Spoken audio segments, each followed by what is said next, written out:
लगभग 3 महीने हो चुके हैं। मणिपुर हमारा अशांत है, विधि की व्यवस्था भंग है, सड़कों पर पुलिस पैरामिलिट्री की गाड़ियां हैं, गोलियों के खोखे हैं, वादियों में गमगीन सन्नाटा है। आज तक की टीम मणिपुर के हिंसा प्रभावित इलाकों में है। मणिपुर की स्थिति बयां करती हमारी ये एक्सक्लूसिव रिपोर्ट देखिए।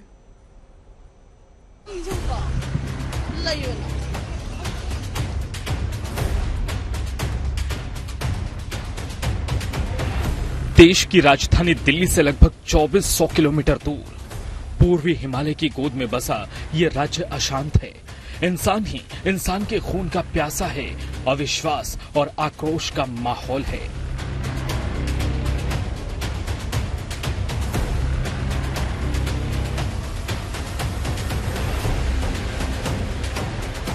जब पूरा देश चैन की नींद सोता है, तब मणिपुर की महिलाएं पहरेदारी करती हैं, अपने घर, परिवार और समुदाय की चौकीदारी करती हैं।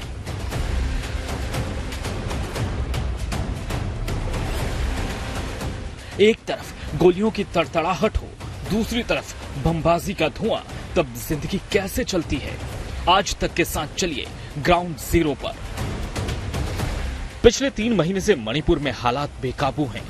हजारों लोग राहत कैंपों में रहने को मजबूर हैं। ये मणिपुर का बिष्णुपुर क्षेत्र है। यहाँ सड़क पर चलेंगे तो उस खौफनाक मंजर को महसूस करके सिहर जाएंगे। गोलियों के खोखे बताते हैं कि बिष्णुपुर में हालात कैसे हैं। गोलियां चाहे इस पार से चलें चाहे उस पार से चले, निशाना हमेशा निर्दोष नागरिक होते हैं। और ऐसे में हिंसा को रोकने के लिए केंद्र सरकार की तैयारी बढ़ रही है। अर्धसैनिक बलों के साथ साथ सेना को मैदान में उतारा गया है। हर जगह पर जहां तनाव है वहां पर बफर जोन बनाए जा रहे हैं, जैसा कि एक ठीक मेरे पीछे भी है। लेकिन इस बफर जोन के बावजूद भी गोलियों के ये खोखे बताते हैं कि आखिर इस इलाके में हालात कैसे हैं। दोनों समुदायों के बीच जो हिंसा है उसका दौर खत्म होने का नाम नहीं ले रहा है। बिष्णुपुर में कब कहां बमबाजी हो जाए कोई नहीं जानता।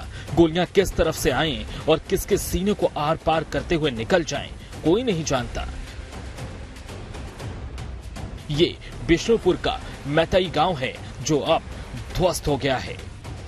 आरोप है कि दरअसल ये मैतेई गांव है और वहां पर कुकी समाज के कुछ लोग आए और उन्होंने आगजनी कर दी। दरअसल ड्रोन के जरिए ऐसी तस्वीरें भी दिखाई पड़ी हैं जिसमें कुकी इलाके से कुछ लोग अचानक दौड़ते हुए दिखाई पड़ते हैं और ये तस्वीरें कैद की गई थी। लेकिन अभी हम जो देख पा रहे हैं आगजनी के निशान हैं और चूंकि 24 घंटे से भी ज्यादा समय नहीं हुआ, ये देख रहे हैं ये पूरा घर जो है यहाँ पर आग के हवाले कर दिया गया। और इतना ही नहीं, ये दूसरी तरफ यानी गाँव में जो 4-5 घर उस समय चपेट में आए हिंसा के, उन सबको आग के हवाले कर दिया। सब कुछ जलकर राख हो चुका। इतना ही नहीं, वहां अगर आप देखिए धुआं अभी भी ताजा धुआं उठता दिखाई पड़ रहा है।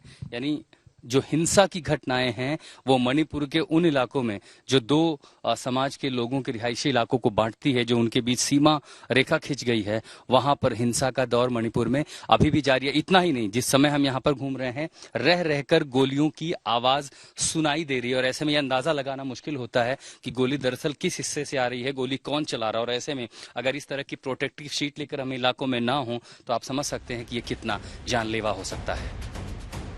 मणिपुर में हिंसा की शुरुआत चूड़ाचांदपुर जिले से हुई थी और फिर देखते ही देखते कई इलाकों में फैल गई। ये सड़क चूड़ाचांदपुर और बिष्णुपुर को जोड़ती है। दोनों जिलों की सीमा पर केंद्रीय बलों ने एक बफर जोन बनाया है ताकि दोनों जिलों की पुलिस आमने सामने न आए। इस गांव से ज्यादातर मैतेई समाज के लोग जा चुके हैं रिलीफ कैंपों में, रिफ्यूजी कैंपों में उन्होंने शरण ली है। लेकिन इन घरों में उठता हुआ धुआं बता रहा है कि 24 घंटे भी नहीं हुए और यहाँ पर फिर एक बार आगजनी हुई है, गोलीबारी हो रही है, बमबाजी हो रही है, सब कुछ आग के हवाले किया जा रहा है। लेकिन एक तस्वीर विचलित ये करती है कि सिर्फ 200 मीटर पीछे यहाँ पर सुरक्षा बलों का एक बड़ा घेरा है जहाँ से बफर जोन शुरू होता है। दरअसल इसके आगे चूड़ाचांदपुर जिले की सीमा शुरू होती है और ये बफर जोन बनाया गया है ताकि कुकी या मैतेई समाज के जो पुलिसकर्मी है राज्य के, वो एक दूसरे के आमने सामने ना हो और साथ ही उन समाज के लोग यहाँ पर ना पहुंचे। बिष्णुपुर और चूड़ाचांदपुर जिले की सीमा पर बसा ये मैतई का गांव है। रात को 3 बजे के आसपास दूसरे समुदाय के लोग आते हैं, फायरिंग करते हैं, आगजनी करते हैं और पूरे गांव को तहस नहस करके चले जाते हैं। कितने बजे आपका गांव जलाया गया? 3 बजे के आसपास। कितने लोग आए थे? वो तो पता नहीं, बहुत आदमी आया था। यहाँ फायर हो रहा था, यहाँ आया था लोग? हाँ, फायर हुआ। हमने क्या देखा यहाँ पर सड़क पर दरअसल ये बुलेट का शेल गिरा हुआ मिला है। ऐसी कितनी गोलियां हैं आसपास? गांव के कुछ लोग आए हैं हमें दिखाने के लिए कि इस पूरे इलाके में बहुत सारी बुलेट शेल्स हैं। एक बुलेट शेल देखिए, एक हमें यहाँ मिला है, 2, और ये गांव के लोगों ने देखा, इसे उठा के फेंका नहीं, 3, ये देखिए, और 4 बुलेट शेल अगर मैं इकट्ठा करता जाऊं तो आप समझ सकते हैं कि कितनी गोलियां। और ये चूंकि ये बुलेट शेल वहीं गिरते हैं जहां से फायर खोला जाता है, जहां से फायर होता है। ये देखिए मेरे हाथ में एक जो बुलेट है लंबी है, ये सोफिस्टिकेटेड बंदूक की है। गोलियों के खोखों से गांव भरे हैं। मैतई की बस्तियों में अब इंसान नहीं, गोलियों और बम के निशान मिलते हैं। संवाददाता आशुतोष को जो खोखे मिले उसमें कुछ ऐसे भी थे जो AK-47 या इंसास राइफल के हो सकते हैं। ये जो बुलेट है ये किस वेपन की है? इंसास LMG। LMG का है ये? इंसास LMG। इंसास का है ये, इंसास। और ये जो बुलेट्स हैं ये इंसास है। ये भी इंसास है। अच्छा, ये जो गन है ये AK-47 है। मैं क्या आपकी एक बुलेट देख सकता हूँ? हम देखना चाहते हैं क्या ये AK-47 जैसी है? कोई एक बुलेट आप मुझे दिखा सकते हैं?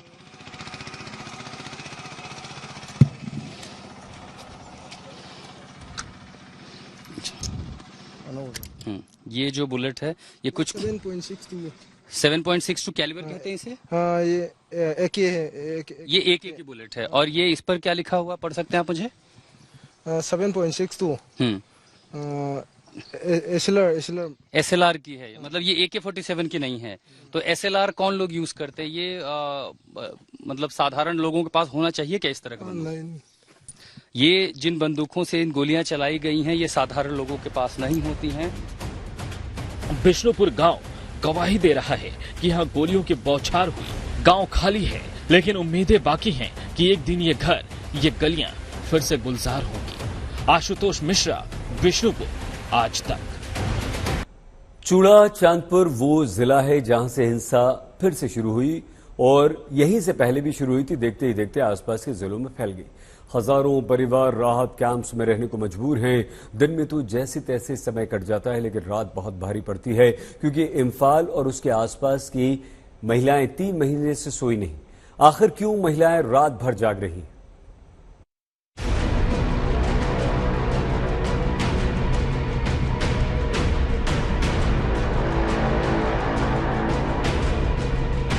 बिष्णुपुर में मैतई और कुकी समाज में खाई इतनी गहरी हो गई है कि दोनों समुदायों ने अपनी अपनी डिफेंस फोर्स बना ली है। मैतई की फोर्स कुकी की तरफ ना जाए और कुकी की फोर्स मैतई की तरफ ना जाए, इसके लिए दोनों समुदायों ने अपने अपने बंकर भी बनाए हैं। आप समझिए कि यहाँ पर मैं देख पा रहा हूँ कई जगहों पर आप देखिए खेतों में बंकर बनाए गए हैं। इन बंकरों का इस्तेमाल किया जाता था पहले जब एक दूसरे के पर फायरिंग की जाती थी। उसके आगे आप देखेंगे वहाँ मेटल शीट है, वहां पर भी बंकर है। और जैसे ही पेड़ों के दूसरी तरफ जाते हैं आपको वहां पर दिखाई देंगे जो कुकी समाज की विलेज डिफेंस फोर्स है, उसी तरह उनके बंकर हैं। अब आप देखिए कि एक दूसरे की फायरिंग रेंज में यहाँ से गोली चलेगी, वहां के लोग घायल होंगे, वहां से गोली चलेगी, यहाँ के लोग घायल होंगे।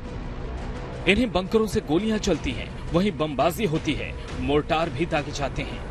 अब इस घर को ही देखिए, मिट्टी की दीवार से बने इस घर पर बमबाजी होती है, दीवारों के चिथड़े उड़ जाते हैं। अंदर एक बच्चा सो रहा था, उसकी मौत हो जाती है। पुलिस की माने तो अत्याधुनिक हथियारों से फायरिंग की गई है। ऐसे हथियार सामान्य नागरिकों के पास नहीं होते।